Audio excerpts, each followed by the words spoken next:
सभी उपस्थित लोगों को मेरा नमस्ते। नविंदा को बधाई। मुझसे इस किताब के बारे में बोलने को कहा गया, लेकिन किताब तो मैंने पढ़ी नहीं है अभी तक। किताब इस मायने में उल्लेखनीय है कि किसी संपादक पर लिखी गई है, और हाल के समय में ऐसी किताब मुझे याद आती है। पिछले बरस रामचंद्र गुहा की किताब आई है, द कुकिंग ऑफ बुक्स, जो उन्होंने अपने संपादक रुकुन अडवाणी पर लिखी है। मैं कुछ पैरेलल्स ढूंढने की कोशिश करूँगा। तो रामचंद्र गुहा को एक अकादमिक लेखक के रूप में स्थापित करने में जितना बड़ा योगदान रुकुन अडवाणी का था, उसको लोग नहीं जानते थे, लेकिन रामचंद्र गुहा ने उस एहसान को का बदला चुकाते हुए बाकायदा पूरी किताब लिखी है। उसका जिक्र इसलिए कर रहा हूँ कि जो आगे नविंदा के बारे में बोलूँगा वो इसमें आएगी। रामचंद्र गुहा की जब किताबें छपना शुरू हुई तो अचानक से ऑक्सफोर्ड पब्लिकेशन की बिक्री बहुत बढ़ गई, और क्योंकि पहली बार एकेडमिक किताबें उन्होंने छापना शुरू किया। और रुकुन अडवाणी बहुत शानदार संपादक थे।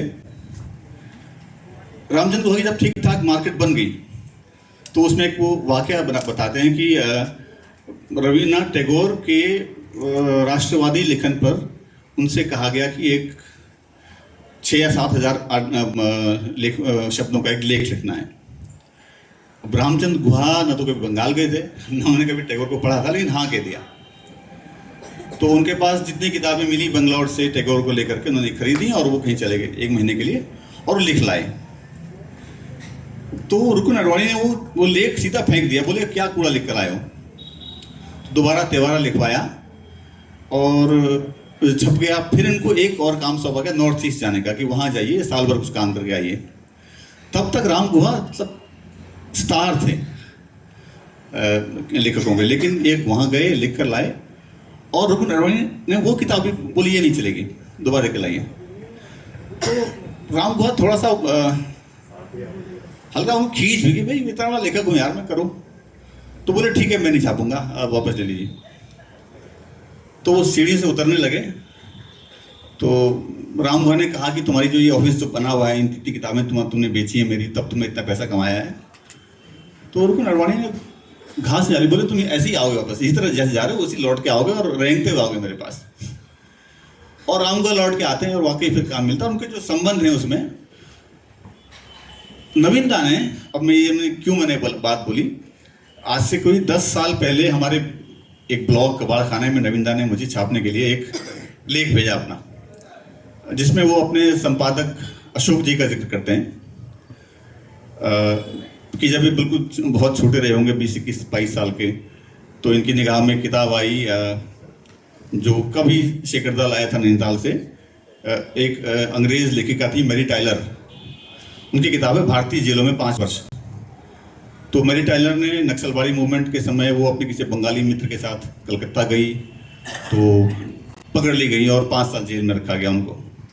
तो उनके साथ जो अमानवीय व्यवहार हुआ वो उस किताब का के अंदर है। और वो किताब शेखर पाठक लेकर पहुंचते लखनऊ, और नविंदा मेरे ख्याल से 20 साल के होंगे शायद। इनके हाथ पास किताब लगती है, शुरू के पन्ने पढ़ के बोलते हैं यार मैं पढ़ लूँ। तो शेखर साहब बोलते हैं यार मैं खुद किसी मांग के लाया हूँ नैनीताल से, मुझे कल जाना है। तो कल शाम तक का समय ना, रात भर में किताब पढ़ ली। और तब तक पत्रकार नहीं बने थे। इन्होंने उस किताब पर जो भी भाव आए होंगे पढ़ने के बाद उस पर एक लेख लिखा, और वो लखनऊ के स्वतंत्र भारत अखबार में चले गए। सुबह सुबह संपादक की मेज़ पर रखाए। तब अखबार तब वहाँ कोई नहीं आया था, खाली था पूरा दफ्तर, और एक आदमी सारी सफाई कर, सफाई झाड़ू पोछा कर रहा था। ये शाम को 3-4 बजे पहुँचते कि देखें क्या हुआ। तो वहाँ तब तक कहानी पढ़ी जा चुकी थी, और जब इन्होंने कहा कि मैं फला हूँ, नवीन जोशी हूँ, तो इनका हाथ पकड़ के बोला गया ये नवीन जोशी है, संपादक के सामने, ये है नवीन जोशी, इसने लिखी कहानी। तो ये उन्होंने किस्सा लिखा है किस तरह से उनको एक कहानी के अनुवाद पर नौकरी मिल गई। लेकिन फिर उसमें छोटे छोटे उस संस्करण में जो भी याद पड़ रहा है, उसमें ये है कि जैसे एक उसमें शब्द आया था कि कई बार समाचारों का हिंदी अनुवाद करना पड़ता था। अब शायद हेडलाइन मिली होगी मिक्स्ड रिएक्शन। अब मिक्सटेशन के लिए इन्होंने शब्द इस्तेमाल किया साफ साफ मिश्रित प्रतिक्रिया। तो संपादक जो अशोक जी हैं वो कहते हैं कि भाई ये नहीं चलेगा यार, इसमें कर लो भिन्न मत कर लो इसको, है ना, ये अच्छा नहीं लग रहा है। तो ऐसी छोटी छोटी चीजें एक आदमी संपादक से सीखता है और उस संपादक को याद करता है। और उसमें जो सबसे मार्मिक वृत्तांत उसमें था, नविंदा लिखते हैं ये कि शायद 1996 में इनका अखबार था जो था स्वतंत्र भारत का अखबार, जिस बिल्डिंग में था वो बिल्डिंग उसके मालिक ने किसी एग्रो कंपनी को शायद बेच दी थी। और इनका अखबार जब वहाँ से शिफ्ट होना था, अचानक आगे भी कल शिफ्ट होना है, टाइम नहीं है, तो सारे पत्रकार अब कुली बन गए, है ना, वो चीज़ें लादनी है, अलमारियाँ हैं, सब हैं, तो जब सामान लादा जा रहा होगा तो एक रैक अचानक उल्टा हो गया, तो उसमें से फाइलें और तमाम कागज़ पत्तर और लेकिन छोटी छोटी चिंदियाँ निकली, कुछ जैसे होते हैं वो ग्लू स्टिक जिसे कहते हैं, छोटे छोटे वो। तो जैसे आदमी मतलब खजाना इकट्ठा करता है, नजर अरे इसको बचाओ, उसको सब बचाया गया, सब ने इकट्ठा की, क्योंकि वो संपादक के लिखे हुए नोट्स थे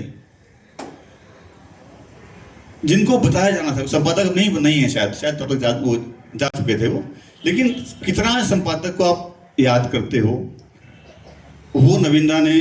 और ये मेरे लिए पहली बार देखा मैंने कि कोई संपादक को इस तरह से उसके साथ काम किया हुआ आदमी पत्रकार याद कर रहा है। मैं पत्रकार नहीं हूँ, लेकिन मैंने कुछ संपादक बहुत नज़दीक से देखे हैं।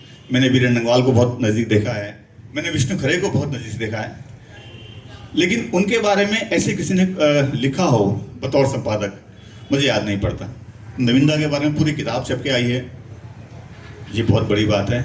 और इतने सारे युवा लोग आए हुए हैं, वो दिखाता कि इस आदमी का अपनी अगली पीढ़ियों के प्रति कैसा संबंध है। बहुत ज़्यादा आपको उत्साहवर्धन करेंगे हर बात पे। मेरी हर किताब का पहला रिव्यू नविंदा लिखता है, हमेशा होता है। पिछले 10 साल जो किताब आती है पहला रिव्यू नविंदा की वेबसाइट पर आ जाता है। और थोड़ा सा एक बात और बोलूँगा, क्योंकि बहुत से पत्रकार आए हुए हैं, मुझे लगा था मैं यहाँ से शुरू करूँगा, लेकिन फिर कुछ बात आ गई। मार्केज हमारे युग के सबसे बड़े साहित्यकारों में गिने जाते हैं। वो पहले पत्रकार थे और लंबे समय पत्रकार रहे। एक अखबार प्रेंसा लेटिना करके एक न्यूज़ एजेंसी का काम करते थे। फिर बाद में वो उपन्यासकार बन गए। फिर उन्हें जब नोबेल अवार्ड मिला तो उनसे पूछता है उनका एक दोस्त संवाददाता पूछता है कि आप जब पत्रकार थे उस अनुभव का क्या फ़ायदा हुआ उपन्यासकार बनने में। तो मार्केज बोले कि अगर मैं ये कहता कि कल मैंने आसमान पर हाथी उड़ते हुए देखे तो लोग कहेंगे ये आदमी झूठ बोल रहा है, लेकिन मैं ये कहता कि कल मैंने शाम 6:52 पे पटेल चौक के ऊपर 7 हाथी उड़ते हुए देखे तो ये खबर बन जाएगी। तो नविंदा के पास ये कुव्वत भी है और वो कुव्वत भी है कि वो कुछ हाथी और कोई समय शाम भी कह सकते हैं और 7 हाथी और 6:52 भी कह सकते हैं। तो उनका एक हिस्सा तो ये है जो संपादक है, और जो जहाँ पूरी छूट है वो लेखक हैं।